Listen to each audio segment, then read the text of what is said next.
ఉన్నారు. మీరు చెప్పండి బ్రదర్, ఈ డిఎస్సికి సంబంధించినటువంటి విషయంలో ఏమనుకుంటా ఉన్నారు? పోస్ట్పోన్ చేస్తే బాగుంటుంది అనుకుంటున్నారు, ఇంకేమన్నా వేరేలాగా ప్రతిపాదన తీసుకోబోతున్నారు? చెప్పండి చెప్పండి. డిఎస్సి అభ్యర్థులు ఎందుకు వాయిదా కోరుతున్నారంటే ప్రతి ఎగ్జామ్కి 2 months గ్యాప్ ఇస్తా అని చెప్పిండు. ప్రతి ఎగ్జామ్కు 2 నెలలు గ్యాప్ ఇస్తున్నాడు, కానీ 2 నెలలు గ్యాప్ ఇవ్వలే.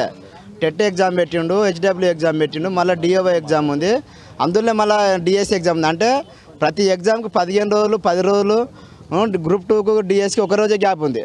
సో దీనివల్ల వాళ్ళు న్యాయమైన డిమాండ్ చేస్తున్నారు, కానీ వీళ్ళు ఏం చేస్తారు, గవర్నమెంట్ వైఖరి సరిగా లేదు. ఎందుకంటే వీళ్ళు న్యాయమైన డిమాండ్ చేస్తారు, వాళ్ళకి పోస్ట్పోన్ కావాలంటారు, 3 నెలలు టైం ఇవ్వమంటారు, వాళ్ళు సంవత్సరం ఇవ్వాలంటలేరు కదా, సిలబస్ ఎక్కువ ఉంది, సిలబస్ కావాలంటారు, వాళ్ళకి ఇస్తే అయిపోతుంది. నేను నిన్న డిఎస్సి ముట్టడికి వెళ్ళాను, నేను గ్రూప్ 2 చదువుతున్నాను. నేను మా టీజీబీఎస్కి ముట్టడికి వాళ్ళు సహకరించి మేము వాళ్ళకి సహకరిస్తాం, మేము అంతా విద్యార్థులం ఒకటే. సో నేను పోయినా అక్కడ హైకోర్టు పక్కల సిఆర్పిఎఫ్ గ్రౌండ్ ఉంటుంది, ఆ గ్రౌండ్లోకి వెళ్ళినా నిన్న మొత్తం నిరాహార దీక్ష చేసారు. విద్యార్థులు మధ్యాహ్నం ఫుడ్ తినకుండా, ఛాయ్ తాగకుండా, నీళ్ళు ఇవ్వకుండా, నీళ్ళు ఇట్లా సరిగా చేయలేదు వాళ్ళు. నైట్ 10 గంటల వరకు ఉంచారు అక్కడ. అయితే చీకటి కాగానే అక్కడ నేను అక్కడ బాధ్యని అక్కడ చీకటి కాగానే లైట్ బంద్ చేసి పోలీసులు వచ్చి మళ్ళీ మేము వేస్తే మళ్ళీ బంద్ చేశారు. అంటే ఆడ అమ్మాయిలు 40 మంది అమ్మాయిలు ఉన్నారు, 300 మంది అబ్బాయిలు ఉన్నారు ఆడ.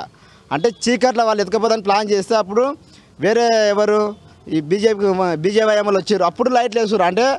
అంటే విద్యార్థులు అనేది కళ్ళకి అనిపిస్తుంది. ఆ రోజు విద్యార్థులే కదా గవర్నమెంట్ను కష్టపడి బస్సు యాత్ర చేసి జనాలను మోటివేషన్ చేసి ఆ రోజు ప్రజాపాలన అని చెప్పి కేసీఆర్ పాలన బాగాలేదని చెప్పి రేవంత్ రెడ్డి వస్తే మంచిగా ఉంటుందని చెప్పి కాంగ్రెస్ని గెలిపించుకుంటే ఈరోజు కాంగ్రెస్ బీఆర్ఎస్ కన్నా దారుణమైంది. అంటే ఈ కాంగ్రెస్ మళ్ళీ ఆ నుంచి ఓజు వరకు నైట్ 11 గంటలకు ఆ నుంచి పాదయాత్రగా ఓజు యూనివర్సిటీకి వచ్చారు. ఉస్మాన్ యూనివర్సిటీకి వస్తే అక్కడ దాడులు చేస్తున్నారు. అక్కడ పోలీసు వాళ్ళు అక్కడ పార్క్ ఉంటుంది, అది ఆ పార్కులో ఇట్లా పోలీసు వాళ్ళు తిరిగి ప్రతి ఒక్కరిని అరెస్ట్ చేస్తారు. అంటే ఇది ప్రజాపాలన లేకపోతే దొరల పాలన? ఇది రెడ్డిల పాలన అవుతుంది. ఇది రెడ్డిల పాలన కోసం కదా ప్రజాపాలన ఆ రోజు చెప్పారు. ప్రతిపక్షాలు ఉన్నప్పుడు ఒక మాట, అధికారం వచ్చినాక ఒక మాటగా, అంటే కళ్ళు నెత్తికెక్కినాయి. కానీ ఎన్ని రోజులు ఉంటుంది? కొన్ని రోజుల వరకే మీ ప్రజాపాలన, అంటే 5 సంవత్సరాలు ఉంటారు.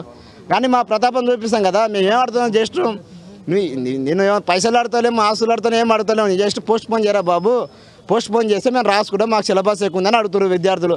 మాది గ్రూప్ 2కి సంబంధించి ఇట్లా ఆల్రెడీ మొన్న టీజీపీఎస్సీ ముట్టడి చేసినాం.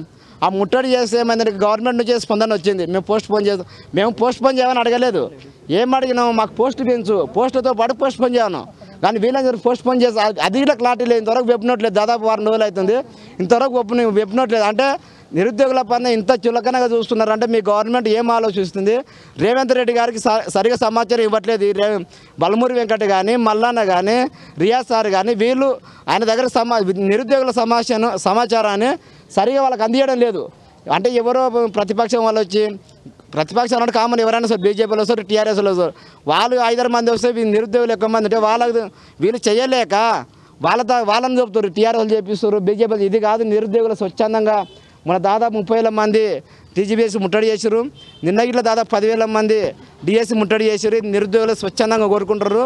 దయచేసి గవర్నమెంట్ దీనిపైన స్పందించి ఏదో ఒకటి క్లారిటీ ఇవ్వండి. ఇస్తారా ససారా? ఏదో ఒకటి క్లారిటీ కూడా నిరుద్యోగులను మభ్యపెడుతున్నారు. ఈరోజు విద్యార్థులు చాలా ఇబ్బంది పడుతున్నారు.